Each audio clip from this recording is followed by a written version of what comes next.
Magandang araw, good morning, Automatic Talks. Kasama ko si paring Ariel. Yan. So dito tayo sa Honda Civic FD, no? Ito Honda Civic FD na to, nag-overheat. So ang problema niya, kaya siya nag-overheat, una nakita sa kanya nung binuksan yung head. Ito pre, no? Nag-stack up na, no? Ito. Nag-stack up. Hindi na nagbukas, oh. So ito ay thermostat. Nasa loob to ng dugtungan ng radiator. Galing dito papunta sa makina. Nandun sa kanilang head.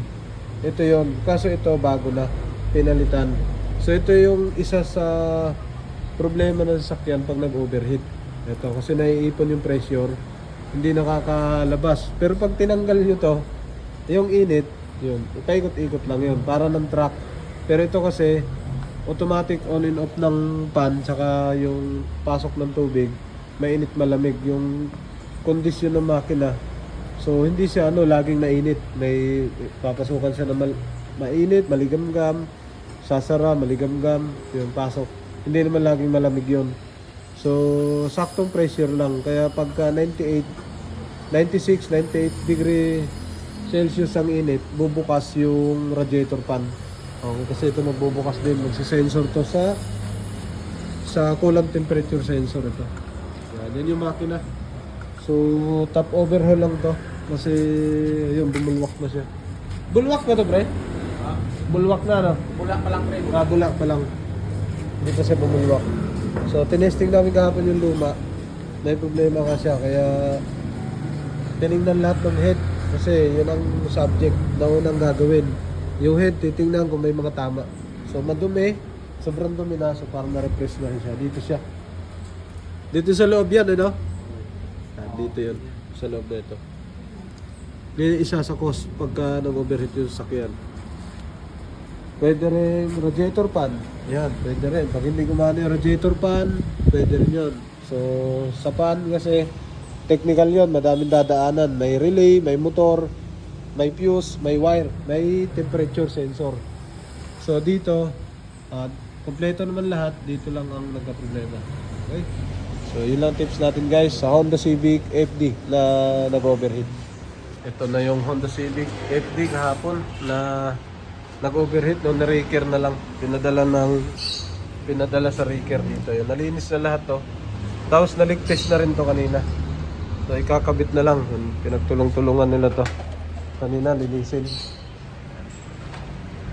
Tapos nag-leak test na rin dito.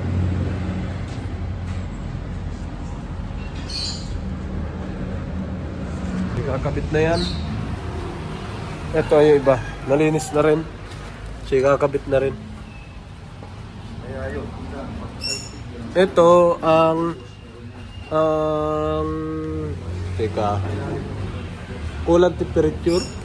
Ito coolant temperature nya. Tapos dito yung thermostat cup. Malinis na siya. Anong tawag nito, May? Sabad yan, sabad. So ano yan, yung pump, water pump. Binubuo na. Dito hinasa lang to, wala naman tama, kaya hinasa ng maayos para lapat. So, pagka walang tama, kahit hindi mo na i-machine shop, hasa lang. Kung malala ang tama, kailangan i-machine shop. So, binubuo na nila yung makina. Sasalpak na. Ano mo paggawin yan? Wala, patayin na. Tapos, sensor.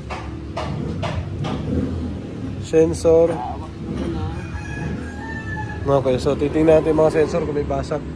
Baka may basag, pagsalpak para makita agad natin. Yan. So wala naman, mag-sensor lahat. Wala naman problema. Tingnan natin kung may mga basag kung ganito bago i-salpak sa makina. Yan. Okay na. So ito na, double check na rin to lahat. Natingnan na lahat yan. Pati yung lalim.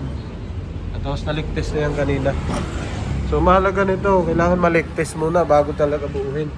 Kasi pag once hindi ito na-leak-test, pag salpak nito, baka doble baklas ulit ang mangyari. Tapos baklas, kabit. Kaya habang nandito pa lang sa labas, ililigtis na dito. Nililigtis lahat yan dito. Yun. Okay, so salpak na yan. Ito na yung makina, naisalpak na. Nahigpitan na ni Riley yung spark plug. Oh, yan. Konti-konti lang. So ito na siya, oh. So maganda rin kung engine refresh. Ito kasi naman to ba, overheat na siya. Kaya parang na-refresh na rin. Yung black lang ang hindi tinanggal. Paanda rin na lang ito mamaya. Honda Civic FD.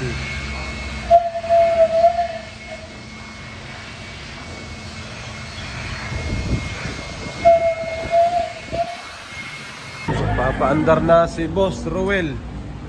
Bye, Ben. Tingnan natin. On mo lang. Tingnan mo yung brake dashboard pag nag-on ka.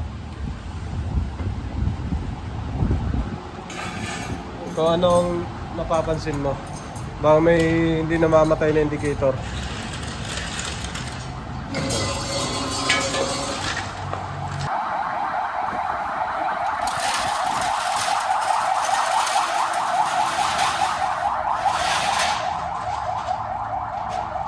Bagong kabit ang overheating issue. Tingnan natin kung bubula pa rin siya.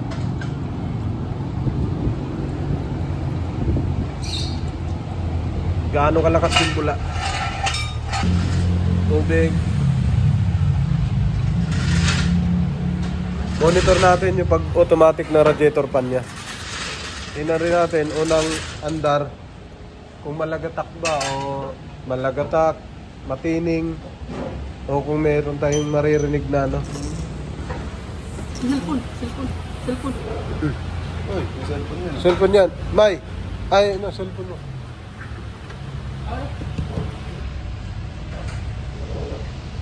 Yeah. Baka bumulwak na malakas.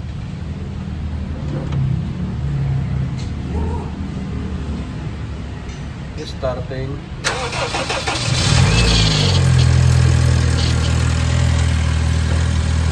Number na. Oh. Yan, number na.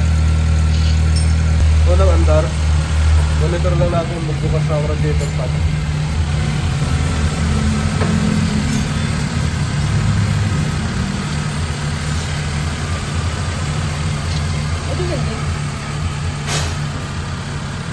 Walang palya. Smooth na smooth. Tatakpan na. So wala na sila. Takip. Try natin mag-automatic na radiator fan. Okay. Monitoring muna. Naka-andar na siya. Wala pang ikot. So kanina po mandar. Pero ang ganda ng cooling system niya. 88 na. Yun. 88 na yung AC temperature. 88. Umiinit na siya pero 88 pa lang. Smooth na smooth yung under niya, oh. Top overhaul. Parang top overhaul niya.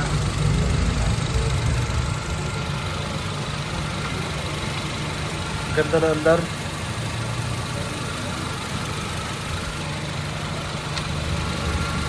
No usok. No talsik.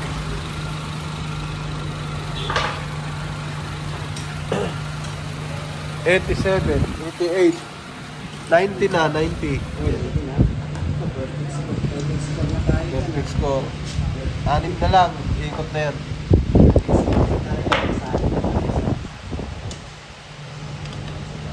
$91. Perfect score na, sabi ni Jeff. 91. 91 pa lang.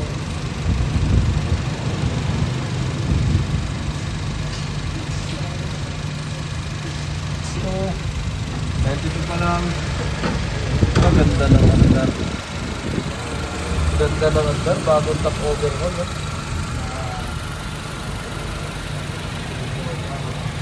92.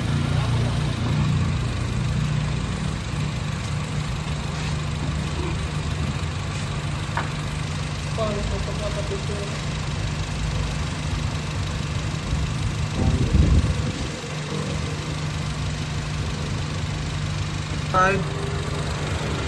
Wala pang ikot. Isa na lang. 96 yan. Kung hindi kaya 98. Sa mga Kia, maabot ng 100, 101. Ito, Honda naman to.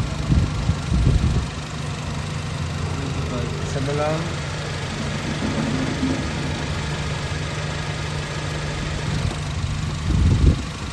Pag hindi gagana sa 95, 96, 97, 98.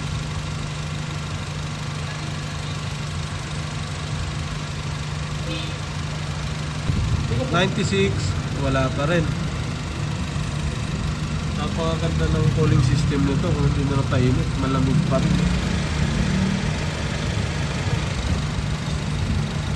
Yung pala putok na, no? 96. Yung pala hindi na gumana, no? Tingnan natin ang relay. 96, bakit hindi siya gumana? Baka abot pa na 98.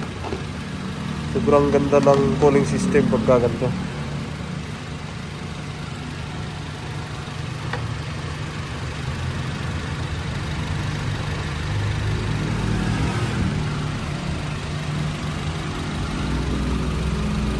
Tigas na.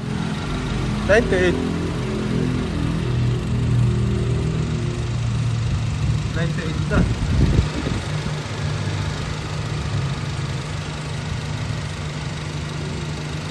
Tigas no.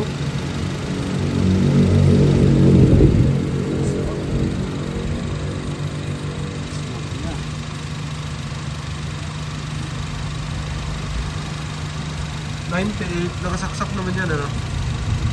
Tignan na natin. Nakasaksak yan. Wala naman yan ang tika-engine eh. Maabot ng 100.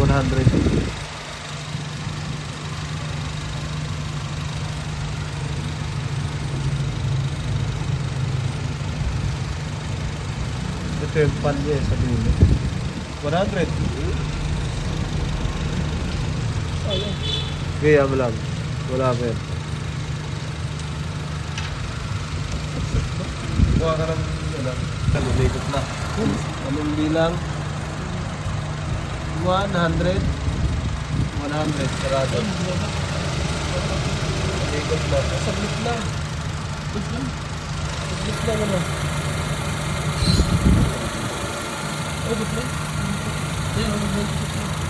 Na 95. Ano lang cool down niya, so 100 siya. Ulitin natin isa pa.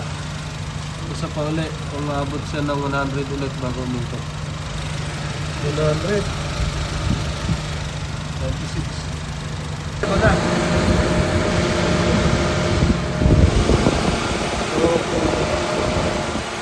Drive na lang. Hintay na lang natin si paring Ariel. Ayos na yan. Ito na yung tin-up overhaul. Napa-andar na siya. Tuloy-tuloy pa yung andar. Kanina pa to. Minomonitor lang yung on and off ng radiator fan. Tapos tingnan natin sa loob mga sir. Sa loob niya, smooth na smooth yung andar. Ganda ng ang minor niya. Ayan o. Ganda rin naman ang cluster gauge. Yan o. Naka-modified. Pula. Ganda. Ayos na. So test drive na lang to. Na test drive na rin yung aircon. So ang concern nito no, bumubulwak ng tubig. May tubig si sir laging dala. Nabulwak, nag-overheat. Hindi na ayaw na niya ipatakbo para magiging safety ang makina. Kaya ang nangyari, tinow na lang. So, okay na siya mga sir. Ito na siya mga sir. Talagang pinaganda ni paring Ariel. Ito, release na. Hihintayin na lang yung may-ari. I-release na ito yung bagong top overhaul na bumubulwak ang tubig. Good condition na siya ulit. Gumagana ng maayos ang radiator fan. Matining yung andar. Kanina pa ito mandar. Kanina mga alas 3:30. Yun. Napagana na rin yung radiator fan, aircon. Yan, sobrang smooth na niya mga sir. Alright. Binibenta to na may-ari. Baka gusto nyo bilhin. Honda Civic FD. Yun. Suwabing suwabe.